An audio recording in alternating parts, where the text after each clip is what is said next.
구프렌드 회생 방안에 대해서 논의해 보도록 하겠습니다. 가장 현실적이자 빠르게 해결할 수 있는 회생 방안이 아닐까라는 생각이 들어요. 물론 이것은 구프렌드를 위해서가 아니라 구프렌드의 공동 투자에 참여한 투자자분들의 회생 방안을 위해서 저의 작은 날개짓이라고 생각을 하시면 될 것 같습니다. 자, 구프렌드의 회생 방안을 공개하기에 앞서서 먼저 두 가지의 가설을 세울 수가 있습니다.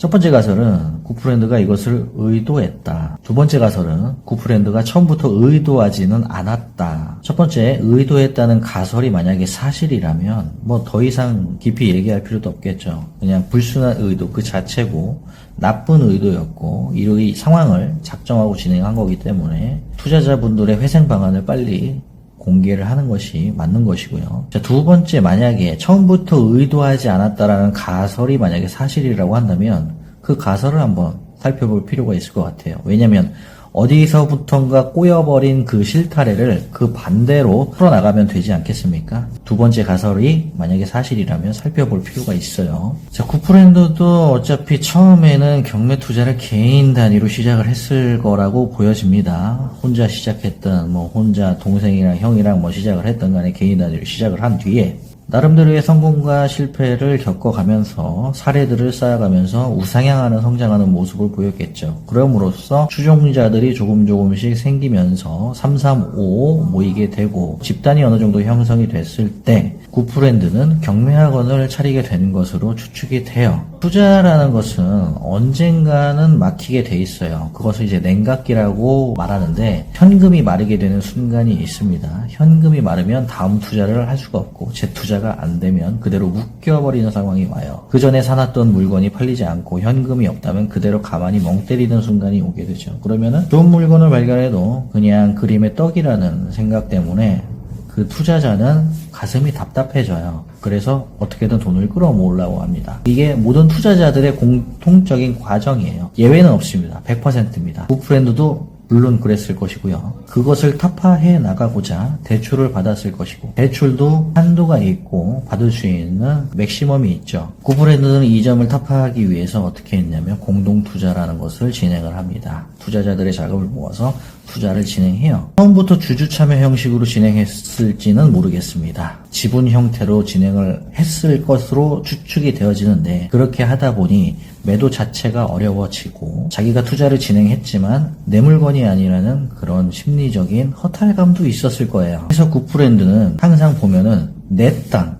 내가 받은 물건, 내가 낙찰받은 물건 이런 식으로 표현을 하고 있어요. 자기 물건이 아니에요. 투자자들의 물건이에요. 근데 구프렌드는 자기 물건이라고 생각을 하는 겁니다. 왜? 자기 명의로 받았으니까. 투자자들은 그냥 주주에 불과한 거기 때문에 그런 식으로 점점점 진화한 것이 아닌가라는 생각이 듭니다. 어쨌든 공동투자라는 수단을 이용해서 그 냉각기마다 있는 그 공백 기간을 매우 짧게 만들어버리는 거죠. 그러면 계속 투자를 할 수 있고 도파민을 계속 느끼는 거예요. 낙찰을 받으면 희열을 느끼고 또 자기는 신격화하고 이런 것들이 이제 반복하면서 말라있던 현금 융통성도 해결하면서 일석십조 20조가 되는 거죠. 부작용이 있었습니다. 그 전 물건들이 팔리지가 않아요. 투자자들의 원성은 높아지죠. 댓글 관리, 카페 관리, 유튜브 관리 등으로 원성을 관리했지만 결국에 손바닥으로 하늘을 가린다는 것은 불가능하죠. 그래서 결국에 이렇게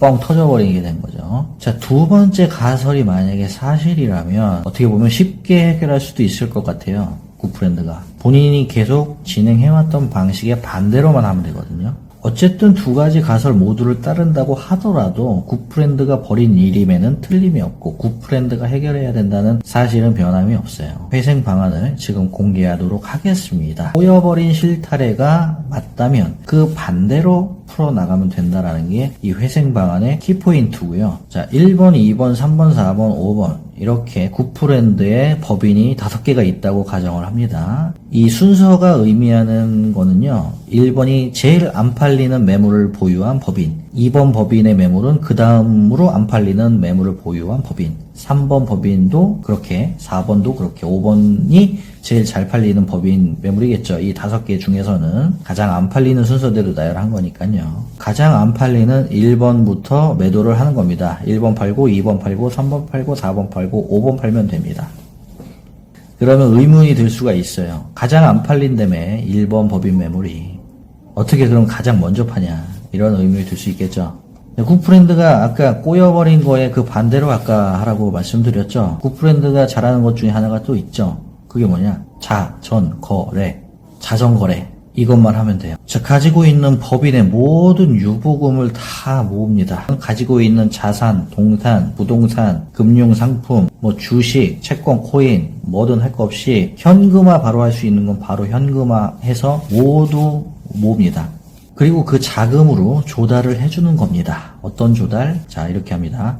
자, 1번 법인 매물이 가장 안 팔린다고 했어요. 그러면 2번이 그 1번 매물을 매수를 해줘요. 자전거래 하는 거죠. 그럼 1번 법인이 팔고 나서 얻은 그 매도 금액으로 투자자들한테 배당을 합니다. 자, 그리고 2번의 매물은 3번이 매수를 해주고 2번 법인의 매도금은 그 투자자들에게 또 배당을 해주고 3번 거는 또 4번이 사주고 4번 거는 또 5번이 사주는 형태로 이렇게 반복을 하는 거예요.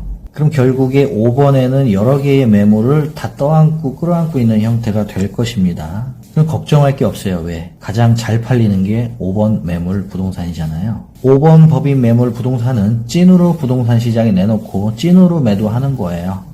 그리고 나서 5번 법인이 얻은 매도금은 투자자들에게 다시 환원을 해주는 겁니다. 그럼 2번, 3번, 4번, 5번은 어쨌든 쥐고 있는 부동산이 있습니다. 그것은 굿프렌드가 알아서 또 매도를 하든지 말든지 할 문제고, 일단은 중요한 거는 투자자들한테 피해 금액을 최대한 보상을 해주는 게 급선무기 때문에 이런 방식이 가장 현실적으로 굿프렌드가 이행할 수 있는 회생 방안이라고 말씀을 드리는 거예요. 이렇게 처리한다면 처치 곤란한 매물부터 좋은 매물까지 모두 순차적으로 처리할 수 있는 가장 좋은 시나리오라고 생각을 합니다. 문제는 투자자분들이 어느 정도 손실을 감수하고서라도 투자금을 회수해야 한다는 점이에요. 근데 그렇게 해서라도 일단 받으면 지금처럼 심각한 사태는 좀 해결이 좀 된다고 보여지기 때문에 이게 좋지 않나 싶어요. 물론 굿프렌드가 이렇게 100% 적용할 수는 없어요. 이것은 하나의 시나리오고 회생 방안에 불과하기 때문에. 하지만 이것을 뼈대로 분명히 참고할 만한 회생 방안은 맞다고 생각을 합니다. 본인이 투자자들에게 진정으로 배상하고 싶은 마음이 일이라도 있다면 꼭 참고해서 원만한 해결을 할 수 있도록 간절히 희망합니다. 오늘의 굿프렌드 회생 방안 여기까지 영상 마무리 짓도록 하겠고요. 다음 또 좋은 영상으로 찾아뵙도록 하겠습니다. 감사합니다.